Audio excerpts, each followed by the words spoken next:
नमस्कार, मैं हरीश शर्मा, मिशन बेटा पढ़ाओ संस्कार सिखाओ अभियान। आप सभी का हार्दिक स्वागत एवं अभिनंदन करता हूं। अक्सर आपने देखा होगा कि जो सरकार की तरफ से जो मिशन चलाया जा रहा है, सरकार का मिशन है बेटी बचाओ बेटी पढ़ाओ, लेकिन उस मिशन को अपन लोग सफल कैसे करेंगे? इसी उद्देश्य को सफल करने के लिए अपने द्वारा एक मिशन चलाया गया है, जिस मिशन का नाम है बेटा पढ़ाओ संस्कार सिखाओ। अगर बेटों की नींव को मजबूत किया जाता है, बेटों को संस्कारों से ओतप्रोत किया जाता है, तो मेरा मानना है कि बेटियां अक्सर अपने आप बच जाएगी और अपने आप सुरक्षित रहेगी। अक्सर आपने देखा होगा कि जो नारा हरियाणा से चला था, बेटी बचाओ बेटी पढ़ाओ हरियाणा से चला था, और आज इंडिया लेवल पे अपनी एक अलग पहचान बना चुका। और उसी तथ्य पर ये जो मिशन बेटा पढ़ाओ संस्कार सिखाओ अभियान चलाया गया है, ये एक छोटे स्तर से चलाया गया है, और आज इसने भी अपनी एक अलग पहचान बनाते हुए एक अच्छे प्रयास रंग लाने की कोशिश की है। बात संस्कारों की आती है। अक्सर मैं जहाँ भी जाता हूँ और जिन भी संस्था के पास जाता हूँ या कोचिंग क्लास वालों के पास जाता हूँ, अक्सर मैं उनसे एक निवेदन अवश्य करता हूँ। अक्सर मैं उनसे कहा करता हूँ कि बच्चों को केवल किताबी ज्ञान ना देकर आप उनको संस्कारों से ओतप्रोत कीजिए, आप संस्कार रूपी उनको शिक्षा अर्जित कीजिए। आज बात संस्कारों की अगर मैं करूं, तो आपने देखा होगा कि पहले ज़माने में क्या होता था। जब भी अपने घर पे हनुमान चालीसा के पाठ के आयोजन किए जाते थे, गायत्री मंत्र का जाप किया जाता था, महामृत्युंजय मंत्र का जाप किया जाता था, लेकिन आज सब इस तरीके से मिट गए जैसे वो इस दुनिया में थे ही नहीं। आखिर क्यों? ऐसा क्यों? एक हनुमान चालीसा के पाठ के अंदर मुश्किल से 20 लोग नहीं आते, लेकिन एक सपना चौधरी को बुलाकर अगर डांस का कार्यक्रम रख ले तो लाखों की तादाद में लोग इकट्ठे हो जाते हैं। ऐसा क्यों? जरूरी है हर व्यक्ति को जागरूक होना। और अगर आप में अच्छे संस्कार हैं तो सड़क पर तड़प रहे व्यक्ति की आप सेल्फी लेने के बजाय उसको हॉस्पिटल पहुंचाना अपनी पहले जिम्मेदारी समझेंगे, ना कि उसको तड़पते हुए छोड़कर उसका फोटो और वीडियो वायरल करना। बात संस्कारों की है। आज संस्कार कहीं पर भी नजर नहीं आते। पहले अक्सर क्या होता था, जब भी मैं स्कूलों में जाया करता था, जब भी मेरे गुरुजन मेरे सामने आया करते थे, मैं अपने गुरुजनों के पांव छूता था। लेकिन आज क्या होता है? आज क्या होता है? आज यही होता है, गुरुजनों को यार करके संबोधित किया जाता है कि सर प्लीज यार वन सेल्फी। ये कहाँ का संस्कार है? क्या यही हमारी भारतीय पद्धति है? क्या यही हमारे भारतीय संस्कार हैं?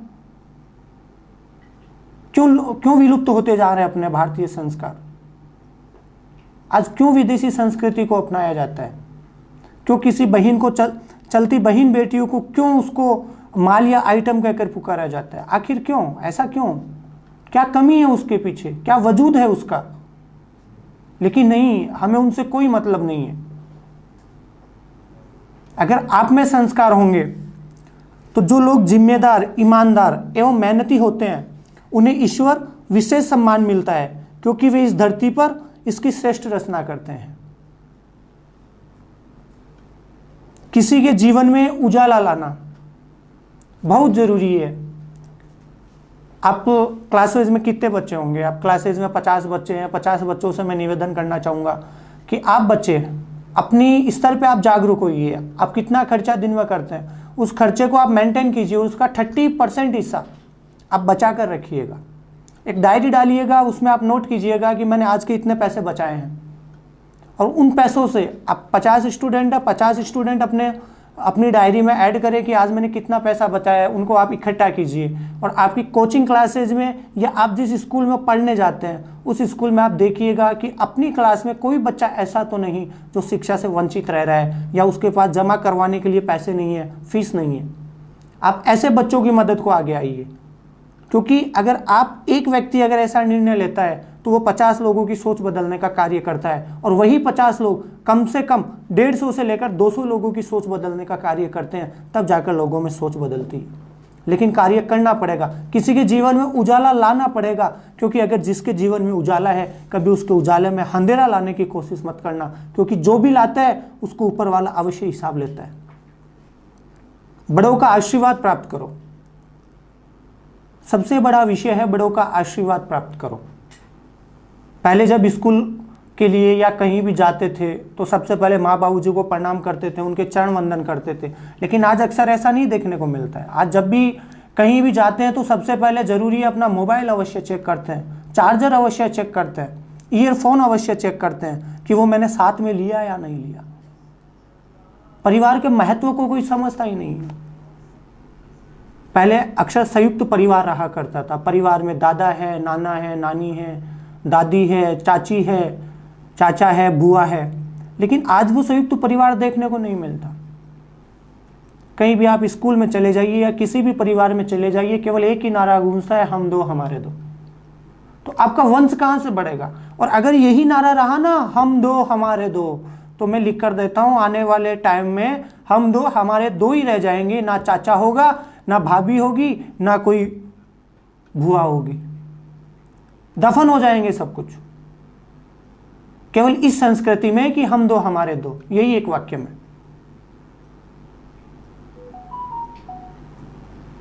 ऐसा क्यों? क्या हम दो हमारे दो तक ही परिवार सीमित है? क्या माँ बाप की कोई अहमियत नहीं है? क्या दादा दादी की कोई अहमियत नहीं है? क्यों उनकी अहमियत खत्म होती जा रही है? पहले जब दादा के पास बैठते थे तो वो संस्कार रूपी कहानियां हमें सुनाया करते थे, और उन्हीं कहानियों से एक शब्द निकल कर आता था और वो अपने माइंड को लगता था कि मुझे भी कुछ ना कुछ परिवर्तन करना है। अगर हर बच्चा संस्कार रूपी होता है और हर माता पिता अपने बच्चों को अच्छे संस्कार देते हैं, तो मैं कवि हरीश शर्मा कहता हूं, आपका बच्चा केवल आप ही का नहीं, देश का नाम रोशन करेगा। और अगर उसमें अच्छे संस्कार हैं तो सड़क पर चलती बहन बेटियां उसके लिए माल या आइटम नहीं होगी, बल्कि वो उसकी हिफाजत करने का अपना सबसे पहला महत्वपूर्ण फर्ज समझेगा। लेकिन जरूरी है अपने बच्चों में संस्कारों का होना। बड़ों का आशीर्वाद प्राप्त करो, माता पिता की सेवा करो, बड़ों व शिक्षकों गुरुजनों का आदर करो और अपने देश से प्रेम करो। इसके बिना जीवन अर्थहीन है। देना सबसे उच्च एवं श्रेष्ठ गुण है, परंतु उसे पूर्णता देने के लिए उसके साथ श्रमा भी होनी चाहिए। लेकिन आज ये श्रमा शब्द कहीं पर देखने को नहीं मिलता। छोटी छोटी बातों पर अक्सर हम मुंह फुलाकर बैठ जाया करते हैं, लेकिन कभी भी ये नहीं समझते कि अगर सामने वाले से गलती हुई है तो उस गलती के पीछे उसका रीजन क्या है। देना सबसे उच्च एवं श्रेष्ठ गुण है, परंतु उसे पूर्णता देने के लिए उसके साथ क्षमा भी होनी चाहिए। कम से कम 2 गरीब बच्चों को आत्मनिर्भर बनाने के लिए उनकी शिक्षा में मदद करें। अगर आप अपने स्तर पर 50 स्टूडेंट मिलकर या 20 स्टूडेंट मिलकर अगर एक बच्चे का भविष्य बनाते हैं, तो इससे किसी को प्रेरणा मिले या ना मिले, लेकिन उस बच्चे को अवश्य प्रेरणा मिलेगी कि मैं इस कंडीशन से निकला था और मुझे उन लोगों ने सहयोग करके पढ़ाया था। और वो व्यक्ति अवश्य आगे, अगर वो सफल होता है तो वह हर व्यक्ति की शिक्षा के मामले में मदद करने को अग्रसर आगे रहेगा। लेकिन जरूरी है आत्मनिर्भर बनना। सरलता एवं परिश्रम का मार्ग अपनाओ, जो सफलता का एकमात्र रास्ता है। अगर आप सफलता परिश्रम का मार्ग अपनाते हैं तो कभी भी आपको देखने और सुनने को नहीं मिलेगा कि मंदिर में भगवान के मूर्ति पे से छत्र चोरी हो गए या किसी घर में से चोरियां हो गई। ये अपने आप खत्म हो जाएगा अगर हर व्यक्ति परिश्रम करने लग जाएगा। प्रकृति से सीखो, जहां सब कुछ छिपा है। अपने जीवन में उच्चतम एवं श्रेष्ठ लक्ष्य रखो और उसे प्राप्त करो। सकारात्मक सोच के साथ आगे बढ़े। अगर आप कोई भी काम करते हैं, हर गार्जियन से, हर माता पिता से एक निवेदन अवश्य करना चाहूँगा कि अगर आपका बच्चा किसी कार्य में अभिरुचि रखता है तो उसे कभी रोकना मत, क्योंकि अगर आप उसे वहाँ से रोकेंगे तो आगे कभी लाइफ में सक्सेसफुल नहीं हो पाएगा। क्योंकि हर बच्चे का भविष्य उसी में छिपा है जहाँ वो जिस पथ को अपना चुनता है। क्योंकि मेहनत बच्चा करेगा, लेकिन मोटिवेट आपको करना पड़ेगा। क्योंकि आप अपने बच्चे को ये मत कहिए कि बेटा तू कभी ये काम कर ही नहीं सकता, क्योंकि अगर माता पिता ऐसे करने लग गए तो बच्चे का हौसला बढ़ाने वाला कहाँ से आएंगे और बच्चों को हौसलों को कैसे बढ़ाया जाएगा। इसलिए जरूरी है सकारात्मक सोच के साथ आगे बढ़ें। प्रत्येक क्षण रचनात्मक का क्षण है, उसे व्यर्थ मत करो। और सबसे ज़रूरी, अपने हर जीवन के लिए सबसे ज़रूरी है एक मुस्कुराहट। हमें मुस्कुराहट का परिधान जरूर पहनना चाहिए तथा उसे सुरक्षित रखने के लिए हमारी आत्मा को गुणों का परिधान पहनाना चाहिए। बात संस्कारों की है। आज बच्चों से, आप स्कूल में जाकर, मैं काफ़ी स्कूलों में जाता हूँ, बच्चों से पूछता हूँ, बेटा हमारे देश के हमारे देश के राष्ट्रपिता का क्या नाम है? बच्चों को यही नहीं पता क्या है। बच्चों का जवाब आता है, सर इंदिरा गांधी।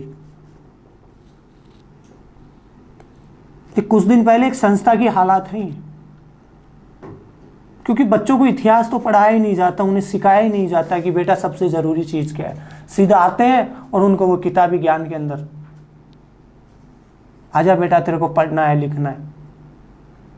केवल अंकों की होड़ चल रही है, केवल एक अच्छे रिजल्ट की होड़ चल रही है, लेकिन बच्चों को कहाँ कैसे मोटिवेट करना है वो कोई नहीं जानता। और आज भी लिख कर दे सकता हूँ, जब तक आप अपने बच्चों को, या कोई भी टीचर अपने बच्चों को अच्छे संस्कार नहीं देगा, तो वो एक दिन अगर बड़ा आदमी भी बनता है तो वो उस गुरुजन की कभी भी कद्र नहीं कर पाएगा। ये मैं लिख कर दे सकता हूँ, क्योंकि कद्र आपने करना सिखाया ही नहीं। आज किसी भी आप कंपनी में चले जाइए, अगर वहां का जो मैनेजर है वो हर चीज पे निर्भर हो गया, घर पे जाएंगे मम्मी पानी पिलाएगी या बहनें पानी पिलाएगी, ऑफिस में जाएगा तो नौकर पानी पिलाएगा, लेकिन वो खुद उठ करके एक पानी का गिलास नहीं पी पाएगा। ऐसा क्यों साहब? ऐसा क्यों? बेटियों को कोख में मरवाया जाता है, सबसे बड़ा विषय, बेटियों को कोख में मरवाया जाता है, लेकिन साहब मारने वाला कौन है और उसे मरवाने वाला कौन है? क्योंकि मां, हो सकता है कि उसको मरवाने वाली भी एक बेटी होगी और उसे मारने वाले भी एक बेटी होगी। लेकिन देश के सभी डॉक्टरों से मैं निवेदन जरूर करना चाहूँगा कि जब भी कोई बच्चियों को गिराने के लिए आए तो कृपा करके आप उस महापाप में अपनी महत्वपूर्ण भूमिका ना निभाएं, क्योंकि बेटी जीवन है। अगर बेटियां होगी तो आने वाला कल होगा, और अगर बेटियां नहीं होगी तो कल उजाला नहीं, आपके जीवन में अंधेरा होगा। इसलिए ज़रूरी है बेटों को शिक्षित करना, संस्कारित करना, और हर बेटियों को एक साथ लेकर और बेटों को एक साथ लेकर एक नव भारत निर्माण का आविष्कार करना। जय हिंद, जय भारत।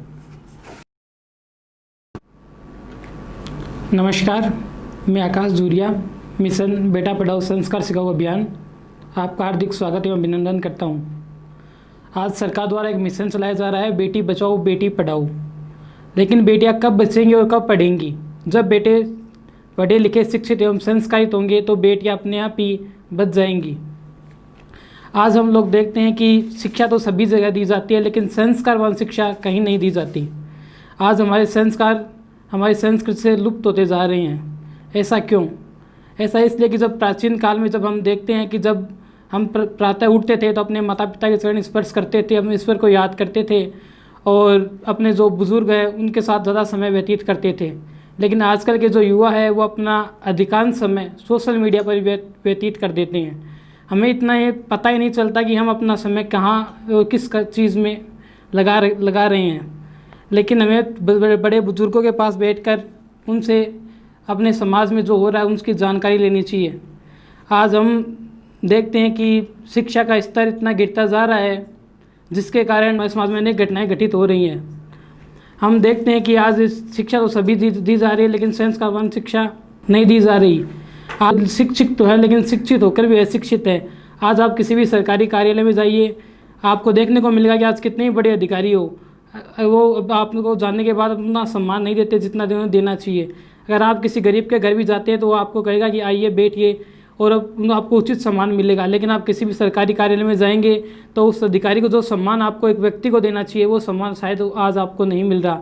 ऐसा क्यों? यह सब संस्कारों की कमी है। अगर उनमें अच्छे संस्कार होते तो ऐसा नहीं होता।